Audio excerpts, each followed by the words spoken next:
Sir. अरे भाई साहब, आप समीक्षा की हमने, ये तो ओपन एंड शट केस है, आगे नहीं भेज सकते जांच के लिए।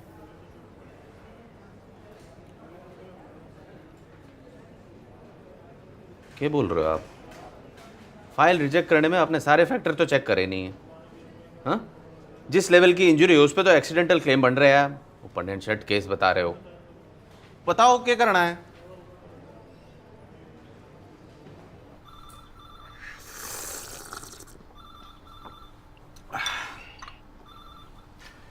फाइल तो हमने पढ़ ली है। एक चीज़ बताओ कि यूनिफॉर्म उन्होंने पहना था कि ऐसे ही बनियान में चले गए थे मरम्मत करने के लिए? जैकेट, हेलमेट, दस्ताने पहने थे? पहने थे। अगर पहने भी होंगे तो गवाही तो चाहिए होगी। सर, हादसा शाम को 7:45 पर हुआ था, जबकि इनके पिताजी 7 बजे तक ही ड्यूटी पर थे। लो, मतलब कि टेक्निकली वो ड्यूटी पे थे ही नहीं। हाँ सर, वही तो हम बता रहे थे। अरे सर, बच्चों के एग्जाम चल रहे थे और बिजली चली गई। भले आदमी से रहा नहीं गया, अब क्या भलाई की भी सजा मिलेगी? देखिए, जांच जो है ना फैक्ट्स पे होती है, इमोशन पे नहीं। कुछ मिनट लेट एक्सीडेंट होने की वजह से कानून बदल जाते हैं क्या? कानून तो नहीं बदलते, बस फैसले बदल जाते हैं। हमारी भी तो जवाबदेही बनती है भाई। तहकीकात करते हैं, हाँ? जांच करते हैं इसकी।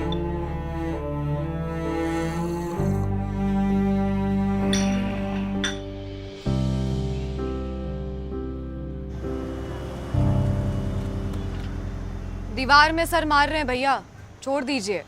भीम जी को देख रहे हैं ना, 6 साल से खुद केस लड़ रहे हैं ये। क्यों भीम जी?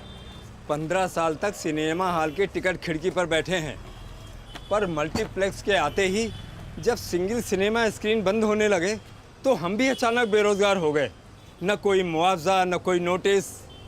बोले परमानेंट जॉब नहीं है, तो न कोई पीएफ न कुछ। यही हाल तो सरकारी विभागों का है भीम जी।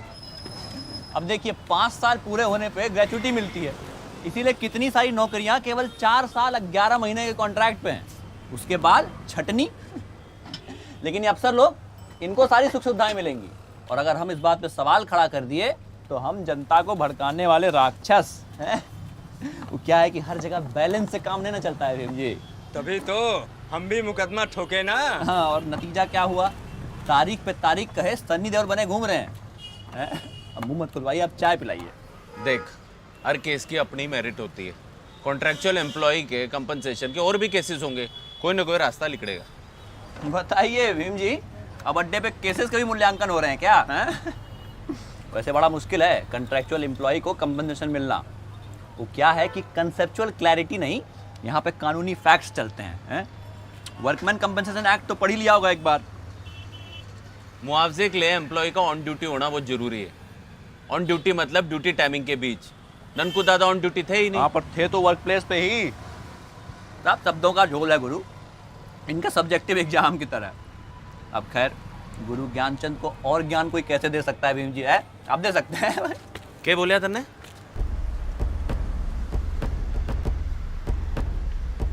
वर्कमैन वाली बात।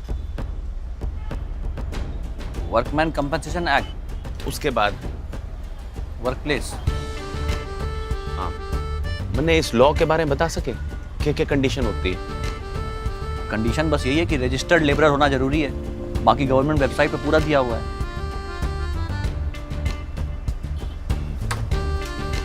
ननकू दादा रजिस्टर्ड लेबर थे?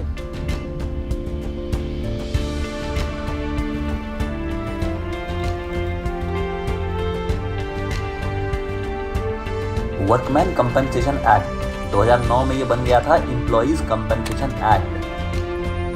Compensation in case of permanent disablement due to accident at work place. इस अधिनियम के अंतर्गत आने वाले सभी कार्यों की सूची भी रहती है इसी पीडीएफ फॉर्म में, जैसे ननकू दादा का इलेक्ट्रिक वर्क।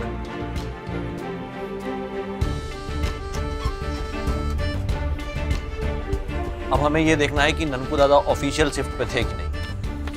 उस दिन संतोष की ड्यूटी थी, लेकिन वो एक दिन पहले ही नौकरी छोड़ के चला गया था। और ये बात हमने मेंशन की थी रिपोर्ट में जो डिपार्टमेंट को भेजी, और बात अनदेखी हो गई। तब तो हम कह सकते हैं स्टाफ ना होने की वजह से ननकू दादा को अपनी शिफ्ट टाइमिंग को कुछ घंटों से एक्सटेंड करना पड़ा। सच तो यही है।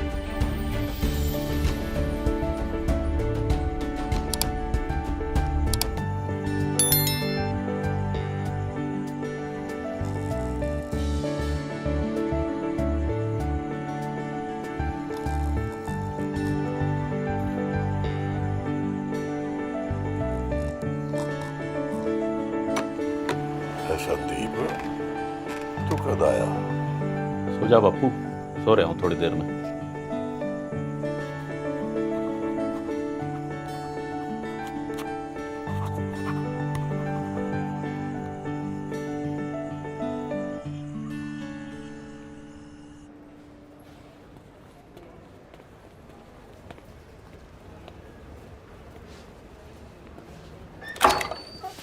सर अरे यार, बोला था तो जांच चल रही है, 1 हफ्ते बाद आना। ना जांच तो ओली सर। ये लो पूरी रिपोर्ट, वर्कमैन कंपनसेशन एक्ट की डिटेल्स के साथ पढ़ लो। एक्ट तो मुझे भी मालूम है, और मुआवजे की रकम ऐसे ही थोड़ी ना मिलती है। अब अकेले ही निकल पड़े मैदान में। अरे इस केस के बारे में कुछ मालूम है तुम्हें? अरे थोड़ी भीड़ जुटाओ, 8-10 लोग इकट्ठा करो। जितने लोग इकट्ठा होंगे उतने मुआवजे की रकम बढ़ेगी, फिर हिलेगी सुई। कैसी बेतुकी बातें कर रहे हो आप? सिर्फ भीड़ की कीमत है, एक इंसान की कीमत ना है। हाँ, अकेला आदमी मरे, यही है लेबर डिपार्टमेंट। सर जी, एडीएम साहब एलएसी साहब के साथ आ रहे हैं निरीक्षण करने। अरे चल चल पीछे पीछे हटो, एडीएम साहब। सर, जिले की सभी इकाइयों को निर्देश दे दिए गए हैं। हमारा विभाग सभी शिकायतों पर कार्रवाई करेगा सर, और जहां जहां कमियां पाई। एडीएम साहब,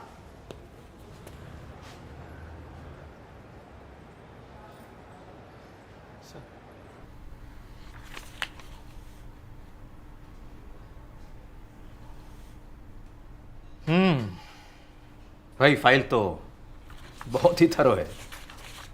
ओपन एंड शट केस है सर। वर्कमैन कंपनसेशन एक्ट के तहत आपको मुआवजा तो मिलेगा ही, साथ में ठेकेदार से हर्जाना भी दिलवाएंगे, और इलाज और दवाइयों में जो खर्चा हुआ है वो भी रिम्बर्स होगा। 100% डिसेबिलिटी का केस बन गया है सर। आई नो, मगर लियो साहब का क्या किया जाए भाई? श्रमिकों को बहुत ही अपेक्षाएं आपसे, इसी तरह उनकी उपेक्षा करते रहे तो कैसे काम चलेगा? सर उपेक्षा नहीं, फाइलों की समीक्षा कर रहे थे। समीक्षा? इस गति से समीक्षा करेंगे? भारत के हर नागरिक को कानून की किताबें पढ़नी पड़ जाए ना, तो समझिए हम नाकाम हो रहे हैं। आपको शो कॉज नोटिस भेजा जा रहा है कंपनसेशन की फाइलें अटकाने और एप्लीकेंट्स को हैरेस करने के लिए, समझे? आप निश्चिंत रहिए सर, इस पूरी व्यवस्था में 100% ट्रांसपेरेंसी लेकर आएंगे हम। यस, हमें आप पर पूरा भरोसा है एलसी साहब, पूरा भरोसा है। बैठिए बैठिए बैठिए, सिट। संदीप ओलियान सर। आरुषि वाल्मीकि। भाई पहली बार मिले थे ना आप लोगों से, तभी समझ में आ गया था कि आप लोग रिस्पॉन्सिबल सिटीजन्स हो। मगर ये जो बगैर पावर के जिम्मेदारियां उठाते हैं ना आप लोग, ये देखकर बहुत अच्छा लगता है। आपको याद होगा पहली बार भी कहा था मैंने आपसे, सिविल सर्विस को आप जैसे लोगों की बहुत जरूरत है। कोई रास्ता ढूंढिए इसका हिस्सा बनने का। All the best.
अब भी ना है सिस्टम पे विश्वास?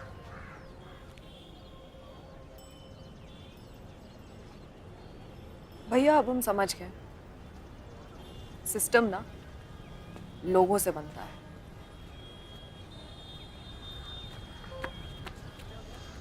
तो फिर करेगी अब तैयारी? करेंगे हम तैयारी, पर अपनी मेहनत से। इतने भी सेल्फिश नहीं है हम कि इस मुआवजे से अपनी तैयारी करें। ये सिर्फ पापा के इलाज के लिए, पर हाँ, तैयारी हम जरूर करेंगे।